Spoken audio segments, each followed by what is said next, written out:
അങ്ങനെ മക്കളെ മഴയൊക്കെ പെയ്ത് നമ്മുടെ വേലിയിൽ നിൽക്കുന്ന പ്രഷർ ചീര, ഞങ്ങളിവിടെ പറയുന്നത് പ്രഷർ ചീര എന്നാണ്. അതൊരു പ്രത്യേക തരം ചീരയാണ്, ശരീരത്തിനൊക്കെ നല്ലതെന്നാണ് എല്ലാവരും പറയുന്നത്. അത് വെച്ച് നമുക്കിന്നൊരു ഉപ്പേരി ഉണ്ടാക്കാം. ആദ്യം ഇനി നമുക്ക് അതിൻ്റെ ഇലയൊക്കെ കുറച്ചിങ്ങനെ പൊട്ടിച്ചെടുക്കാം. ഇത് തിരുന്ന ഇല മൂത്ത ഇല അങ്ങനെ ഒന്നും ഇല്ല കേട്ടോ, എല്ലാ ഇലയും എടുക്കാം. തിഴുത ഇലയാണെങ്കിൽ ഒന്നുകൂടി ഒരു നല്ലതായിരിക്കും. പക്ഷെ മൂത്ത ഇല നമ്മൾ ഈ ഇലക്കറിയൊക്കെ വെക്കുമല്ലോ, അതുപോലെയാണ്. ഇലക്കറി ചില ഒരു മൂത്ത ഇല എടുക്കില്ല, നല്ല തിഴുന്ന ഇലയാണ് എടുക്കുക. അതേപോലെ തന്നെയാണ് ഈ ഇലയും. ആ മുരിങ്ങ ഇലേനേക്കാളും ഒന്നുകൂടി നല്ലതെന്നാണ് എല്ലാവരും പറയുന്നത്. ഞാൻ ഇടയ്ക്കിടയ്ക്കൊക്കെ ഇത് ഉപ്പേരി ഉണ്ടാക്കി കഴിക്കാറുണ്ട്. ഇത് പ്രഷറിനൊക്കെ വളരെ നല്ലതാണെന്നാണ് പറയാറ്. അതുകൊണ്ടാണ് ഇതിന് പ്രഷർ ചീര എന്ന് പേര്. പലതരത്തും പല സ്ഥലത്തും പല പേരാണ്. ഞങ്ങളിവിടെ പറയുന്നതാണ് പ്രഷർ ചീര എന്ന്. നമ്മളിപ്പോൾ ഇത്രയും പൊട്ടിച്ചെടുത്തിട്ടുണ്ട്. ഇനി നമുക്കിത് കഴുകി അരിഞ്ഞ് ഉപ്പേരി വെച്ചതിന് ശേഷം എത്ര ഉണ്ടെന്ന് നമുക്ക് നോക്കാം. അങ്ങനെ നമ്മുടെ ചീര നന്നായിട്ട് കഴുകി എടുത്തിട്ടുണ്ട് കേട്ടോ മക്കളെ. ഇനി ഞാൻ ഇത് മുറിക്കേണ്ടത് എങ്ങനെയെന്ന് കാണിച്ചു തരാം. നമ്മൾ സാധാ ഇലക്കറിയൊക്കെ ഊരുമ്പോൾ ഊരിയിടയല്ലേ ചെയ്യുക. ഇത് അങ്ങനെ ഇട്ടാൽ നമുക്ക് അരിയാൻ കിട്ടത്തില്ല. അതുകൊണ്ട് ഞാൻ അരിയണത് ഇങ്ങനെയാണ്. ഇങ്ങനെ ഒരു 2-3 തണ്ടി എടുക്കുക. എടുത്തിട്ടതാ ഈ ചീര നമുക്ക് ഒന്നിച്ചിട്ടിങ്ങനെ പിടിക്കാം. ഒന്നിച്ച് പിടിച്ചിട്ട് ഓരോന്നായിട്ടിങ്ങനെ വലിച്ചെടുക്കാം. കണ്ടില്ലേ? അപ്പം ഇത് നല്ല അടിഞ്ഞു വന്ന് കണ്ടില്ലേ? ഇത് നമുക്കിനി ഇതിവിടെ വെച്ചിട്ട് ചെറുതായിട്ട് അരിഞ്ഞെടുക്കാം.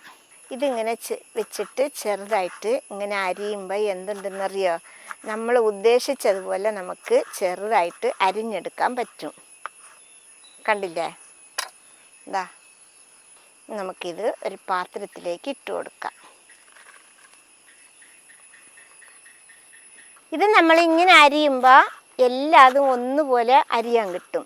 നമ്മൾ എല്ലാം ഊരിയിട്ടിട്ട് തണ്ടിണ്ട് വേർപെടുത്തിയിട്ട് അരിയാണെങ്കിൽ വലുതും ചെറുതും ചിലപ്പോൾ അരിയാതെ ഇരിക്കും, അങ്ങനെയാണ് ഉണ്ടാവുക.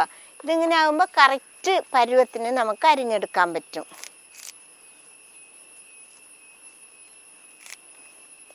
ഇത് കണ്ടില്ലേ? നമ്മൾ ഊരുമ്പോൾ തണ്ട് ഒടിയണേ ഇല്ല. കണ്ടില്ലേ? തണ്ട് പൊട്ട ഒന്നും ചെയ്തിട്ടില്ല, നല്ല കറക്റ്റായിട്ടാണ് വരുന്നത്.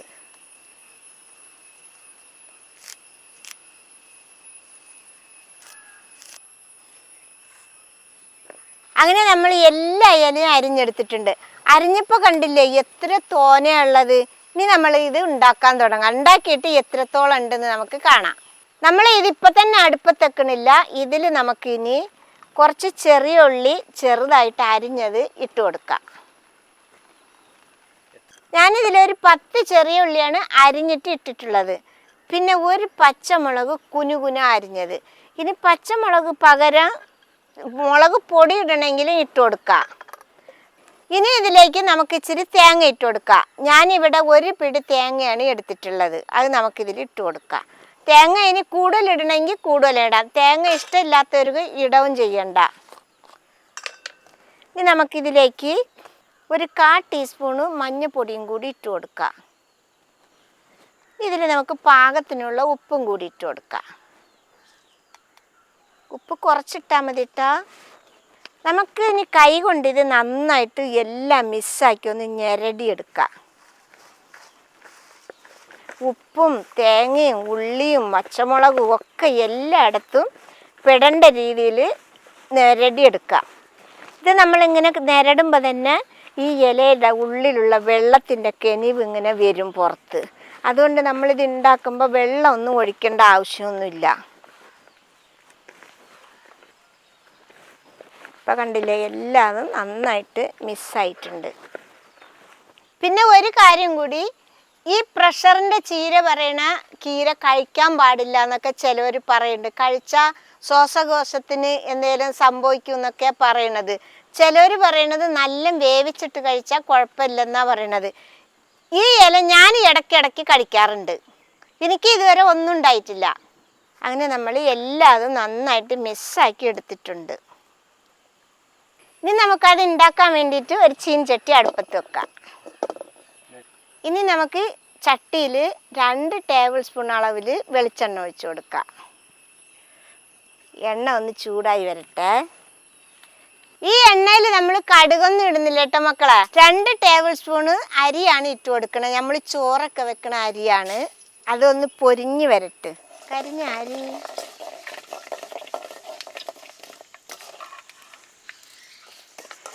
അപ്പം നമ്മുടെ അരി ഇപ്പോൾ പൊരിഞ്ഞ് നല്ല ബ്രൗൺ കളറായി വന്നിട്ടുണ്ട്, കണ്ടില്ലേ? ഇനി നമ്മൾ മിക്സാക്കി വെച്ചത് ഇതിലേക്ക് ഇട്ട് കൊടുക്കാം.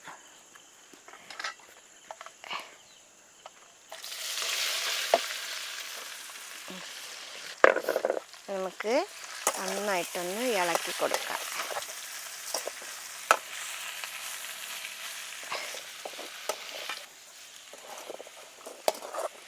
ഈ ഉപ്പേരി ഉണ്ടാക്കാൻ സിമ്പിളായിട്ടുള്ള പണിയാണ് കേട്ടോ. ഇനിയിപ്പോൾ എങ്ങനെ ഉണ്ടാക്കാൻ ഇഷ്ടമില്ലാത്തവർക്ക് ഇത് ഉണ്ടാക്കിയിട്ട് നമ്മൾ സാധാ ഉപ്പേരി പോലെ ഉണ്ടാക്കിയിട്ട് ഒരു കോഴിമുട്ട അടിച്ചൊഴിച്ച് ഇതേപോലെ ഇളക്കി മിക്സാക്കി വേവിച്ചെടുത്താലും ഭയങ്കര ടേസ്റ്റാണ് കഴിക്കാനിട്ട്. ഇത് നമുക്കൊരു 1 മിനിറ്റ് മൂടി വെച്ച് വേവിക്കാം. മക്കളെ, ഇത് മൂടി വെച്ച് വേവിക്കുമ്പോൾ ഏറ്റവും ചെറിയ തീയിൽ വേണം വെക്കാൻ. അതെന്താണെന്ന് ചോദിച്ചാൽ ഈ ചീരയിൽ വെള്ളം അംശം ഉണ്ടാവില്ല. വെള്ളം അംശം ഉണ്ടാവാത്തത് കൊണ്ട് വേഗം കരിഞ്ഞു പോകും. അതിനുകൊണ്ടാണ് ചെറിയ തീര് വെക്കണം പറഞ്ഞത്. അത് നമ്മൾ ഞെരടും വെച്ചിരി വെള്ളം വന്ന് നമ്മൾ ഉപ്പൊക്കെ ഇട്ട് ഞെരടിയതല്ലേ, ആ ഉപ്പിൻ്റെ ഇതൊക്കെ പാടെ ഇച്ചിരി വെള്ളം ഇറങ്ങി വന്നതാണ്. ആ വെള്ളത്തിൽ വേണം ഇത് വേവിച്ചെടുക്കാൻ. ഇനി നമുക്കിത് തുറന്നിട്ട് ഒന്ന് ഇളക്കി കൊടുക്കാം.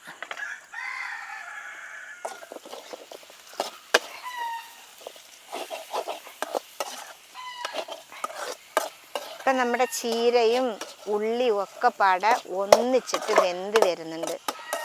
1/2 മിനിറ്റും കൂടി വേകട്ടെ, അപ്പോഴും മൂടി വെക്കാം. അങ്ങനെ നമ്മുടെ ഉപ്പേരി റെഡി ആയിട്ടുണ്ട്. ഇനി നമുക്കിത് ഒന്നുകൂടി ഇളക്കി കൊടുത്തിട്ട് ഇറക്കി വെക്കാം.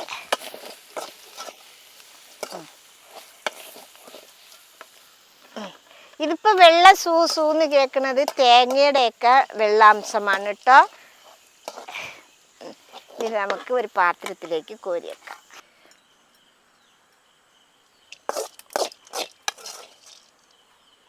കണ്ടില്ലേ മക്കളെ, നമ്മൾ ഈ ചീര ഇടുമ്പോൾ എത്ര ഉണ്ടായിരുന്നു, ഇപ്പം കണ്ടില്ലേ ഇച്ചിരിയേ ഉള്ളു.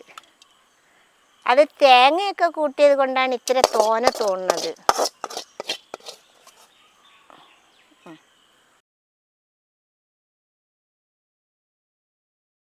ഇത് സിമ്പിളായിട്ട് ഉണ്ടാക്കാൻ പറ്റുന്നതാണ്.